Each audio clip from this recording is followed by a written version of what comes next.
So good morning, good morning. So this is a wise Sunday. How many people here, if I asked you, are you wise? How many people here would say that they're wise?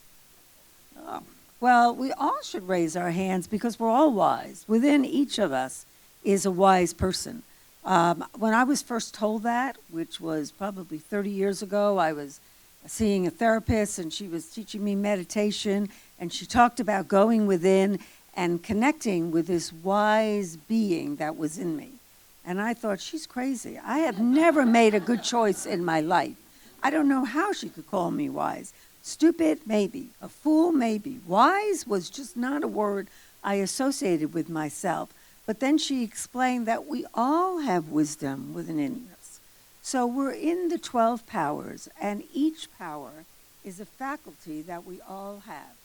Jesus has all 12 powers. That's why he is Christ. And every one of his disciples represents one of the powers. Now, when he called these disciples to him, obviously he's going to call the disciples that represent something that he knows is important. And think about this. If you have a business and you're going to hire people, and maybe you have an area of expertise that you're not that great with, you're going to hire someone who's really good in that, right? Because that's going to help you.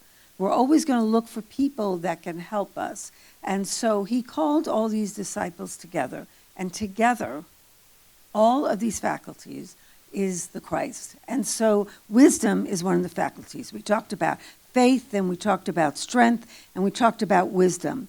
But you have to understand that we have each of these faculties within us. It's just that we have to call it forth. We have to bring it out. So what is wisdom? So someone asked a group of children what wisdom is. Because, through the mouths of babes. So Rocky, age 9, said, wisdom is wearing a hat when you feed the seagulls. Carol, 9, said, wisdom is never asking for anything more than $5 when your parents are filling out their taxes. And Nicholas, age 11, said, never bug your pregnant mother. Kelly, 10, said, don't be too full when dessert is served. But my favorite is Heather, who was a seasoned teenager, and teenagers are so wise. She said, when your dad is mad and asks you, do I look stupid? Don't answer him. So that is wisdom at all ages. And the disciple that represents wisdom is James. And this is what it says in James 3:13-16. Who is wise and understanding among you? Let them show it by their good life, by deeds done in the humility that comes from wisdom. But if you harbor bitter envy and selfish ambition in your hearts, do not boast about it or deny the truth. Such wisdom does not come down from heaven, but is earthly, unspiritual, and demonic. For where you have envy and selfish ambition, there you find disorder and every evil practice. But the wisdom that comes from heaven is first of all pure, then peace-loving, considerate, submissive, full of mercy and good fruit, impartial and sincere. Peacemakers who sow in peace reap a harvest of righteousness. So this idea of wisdom is not knowledge. We get wisdom and knowledge mixed up. Knowledge comes from books. Wisdom comes from an intuitive thinking. And every religion has its branch of spiritualism. Like in Judaism, it's the Kabbalah. In Christianity, it's Gnosticism. In Islam, it's Sufism. And all of these really have a lot of wisdom teachings. And if you've ever studied any kind of Sufi writing, they are filled with wisdom. And I found this story that I love. It's a Sufi story. So there was a famous Sufi mystic, Rabia, was searching for something on the street outside her small hut. The sun was setting and darkness was descending as few people gathered round her. What have you lost? What are you searching for? Perhaps we can help. She said, I have lost my needle. One amongst the people said, well, the sun is setting now, and it will be very difficult to find the needle. Where has it fallen? That'll help us narrow down the area on this big road. If you know the exact place, it'll be easier to find. Rabia told him, it is better not to ask me that question, because actually, it has not fallen on the road at all. It has fallen inside my house. Everyone started giggling as if she was joking. And then a skeptic says out loud, we always knew you were a little insane. If the needle has fallen inside the house, then why are you searching for it on the road? For a very simple reason, she said. Inside the house, there is no light. And on the outside, a little light is still there. The people laughed and started dispersing. And Rabia called them back and said, listen, that's exactly what you are doing. I was just following your example. You go on seeking bliss in the outside world without asking the most fundamental question, where exactly have I lost it? After a pause, she continued, you have lost it inside, and yet you are looking for it on the outside for the very same reason. Your senses are outward bound. Your ears hear sounds on the outside. Your hands touch things on the outside. That's the reason why you were searching outside. For a very long time, I was also just searching on the outside. But the day I searched inwards, I was surprised. That is where I lost it, and that is the only place it can be found. So everything that we are seeking on the outside, whether it be happiness, relationships, whether it be prosperity, whether it be understanding, whatever it is that we are seeking, health, it doesn't matter what it is that we're seeking. We seek it on the outside, but the answer comes from within. All healing comes from within. And we talked about healing today in the Daily Word. So I'm seeing two healers right now. One is an acupuncturist and one is a virtualistic chiropractor. Very interesting. Anyway, they both are all about the fact that the body heals itself. We go to doctors and the Western medicine wants to fix the symptom. They give you a pill or they give you something and they say this is going to fix it. But the actual thing is that the body can heal itself. Inside of us, there is the wisdom of all of our cells, and that is what really, truly heals us. That is what Myrtle Fillmore, our co-founder, is all about. That is what happened to her. She was diagnosed with a terminal illness. The doctor said there was no hope for her. And what did she do? She didn't go to other doctors. She began to go within. She started talking to the cells in her body, seeing the cells as whole and alive, seeing them not as the doctor saw them, but as she knew God had created them to be whole and well. And in 2 years, she healed herself. 2 years. But she knew that that healing had to come from within. So even if you go to a doctor, and I'm not telling people not to go to a doctor, understand this, they could only do what you allow it to happen. I had a dog once, and he had this scabs all over his body, and I had taken him to doctors and allergists and everything, and no one could figure out what was wrong with this doctor. I spent hundreds and hundreds of dollars. And then one night I decided to pray. And so my prayer was, I was going to my regular vet, who I'd been to many times. I was going to my regular vet, and my prayer was, please give this man the wisdom to know what to do for this dog, because I know that it had to have come from God.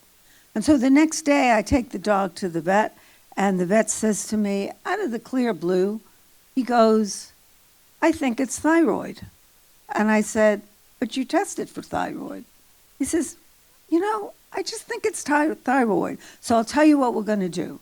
We're going to give the dog thyroid medicine, and if it's the thyroid, he'll be okay. And if it's not, we'll go from there. Sure enough, that's what healed him. What changed? It's the same doctor. I believe it was that prayer, because I believe that doctor intuitively knew, well, let's try this, even though all the tests said it wasn't. So within all of us is this wisdom. Now, in the Bible, the book of Proverbs is the book of wisdom. And wisdom in the Bible is referred to as she. And why is wisdom referred to as she? Is because wisdom is an intuitive knowing. And when we think of intuitive thinking, we think of the feminine. Not that it has to be in a woman, but it is that part of us, that female intuitive part of us, that goes beyond the rational mind and finds that little voice that tells them something that lets them know where to go. And in the Bible, the character that is most representative of wisdom is Solomon. Now King Solomon was known for his wisdom. And the story of King Solomon is really interesting, because when Solomon got the throne, when he became king, he was 12 years old. 12 years old. He hadn't even been bar mitzvah. He hadn't even become a man in the Jewish religion. And now he was king. So I want to read you this because I love the story of Solomon. So the Lord appears to Solomon during the night in a dream, and he says, ask for whatever you want me to give you. Well, wouldn't we all like to hear God saying that to us? We have our list, right? We're all ready with our list of what we're going to ask God. Solomon answers, you have shown me great kindness because you have been faithful to my father David, and you have continued in this great kindness to him, David, and have given him a son to sit on the throne. Now, Lord my God, you have made your servant king in place of my father David. But I am only a little child and do not know how to carry out my duties. How many times have you thought that? How many times have you been asked to do something and you thought, I can't do that. I'm just a little child. Maybe not in age, but in our knowledge or the ability to know what to do. And so he's like afraid. He's 12 years old. Your servant is here among the people you have chosen, a great people, too numerous to count or number. So give your servant a discerning heart to govern your people and to distinguish between right and wrong. For who is able to govern this great people of yours? And so it goes on to say that God was so ecstatic that that is what that Solomon asked, that not only did he give him a discerning heart, but he gave him everything else. He gave him riches and all the other kind of things that most people would ask for that Solomon never asked for. So here's this little 12-year-old. He's just been given wisdom from God, and he gets his first test. Isn't that the way it happens in life? Right? We always get tested. And so in front of him comes two prostitutes. So what has happened is they each had a baby, they each had a son, and during the night, one of the women rolls over onto her child, and the child is dead. She wakes up in the morning and the child is dead. So she takes the baby while the other woman is sleeping, and she puts her dead baby where the other woman's baby is, and takes the woman's live baby. So when they wake up in the morning, the one woman who now has a dead child goes, wait a minute here, this isn't my child. This is not my child. And the other woman goes, well, yes, it is your child. This is my child. That's your child. They're arguing back and forth. So they go in front of King Solomon. Again, keep in mind he's 12 years old. So they come in front of Solomon and they say, both these women say this baby is theirs. And there he is having to decide which woman is right. So he comes up with this. He says, I'll tell you what we're going to do. We're going to cut the baby in half and give you each half. The mother, whose child is the one who's alive and knows that's her child, goes, no, give it to the other woman. Why? Because a woman would never have anyone do, and a mother would never ask anyone to do anything of harm to her children. And right away, Solomon knows that is the true mother. And so he gives the baby to the woman whose child it is. That kind of wisdom can only come from a power greater than ourselves. How many times in your life have you had to come up with an answer and you just finally think, well, I think I should go within. Maybe I should go within and get the answer. And then you get the answer. And then it's amazing how it changes your life. So there are 4 things that we can learn from King Solomon, because actually he is the wisest of the kings. So the first thing we can do is remember that he asked. He asked. He wasn't afraid to ask God, what he wanted, which was a discerning heart. It says, seek and he shall answer. Knock and it shall open. We have to ask, but we have to ask from a good point, not selfishness and self-centeredness. And then he asked, what is mine to do? You see, we can ask for something, but unless we ask the question, what is mine to do, we never truly get the right answer. But when we ask that question, what is mine to do, then we find out the true answer. And then he said to God, give me a discerning heart. Because really, it's kind of like us saying to God, thy will be done. Instead of coming to God and going, I want this, I want that, I want this, I want that. We all got our lists, right? We all have our lists. But what if we just said, thy will be done? Because guess what? God knows what's best for us. We don't think God knows what's best for us, right? We think God doesn't really know what's best for me. Because if God knew what was best for me, he'd give me that man, or he'd give me that woman, or he'd give me the health, or he'd give me whatever. But we ask, and then we set the intention of what is the highest and best to do. Folks, whatever answer God gives you, it will always be the right answer, not just for you, but for everyone. Everything from God, every answer from God will always be a win-win. God will never give you an answer that benefits you and hurts someone else. If that happens, you know it is not from God. It is from your ego. So I invite you to close your eyes right now. And maybe there's a question that's heavy on your heart, something that you don't know what it is for you to do. A path, a choice that you have to make, something that's just really heavy on your heart and mind.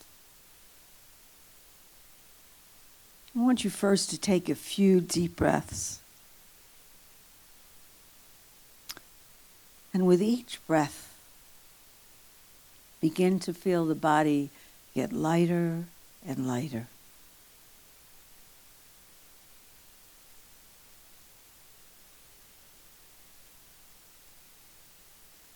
Now follow the breath to deep within. In the body, wisdom resides in our gut. So follow the breath to the stomach area.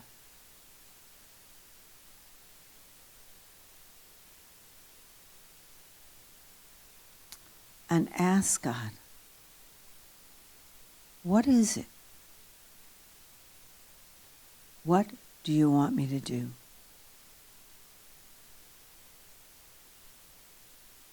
What is your will for me? How would you help me handle this?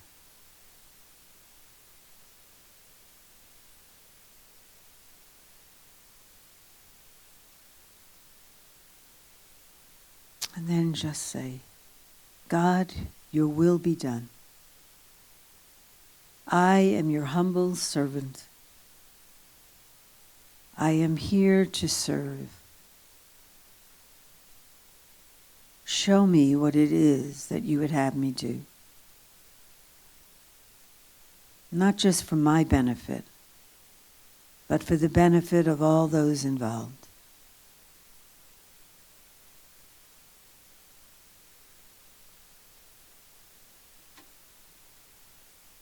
God is always with you. The answer will come. If we get out of the way and we listen to the still small voice within, that is the voice of wisdom. And she is within each person. And for that we are grateful. And we say, Amen.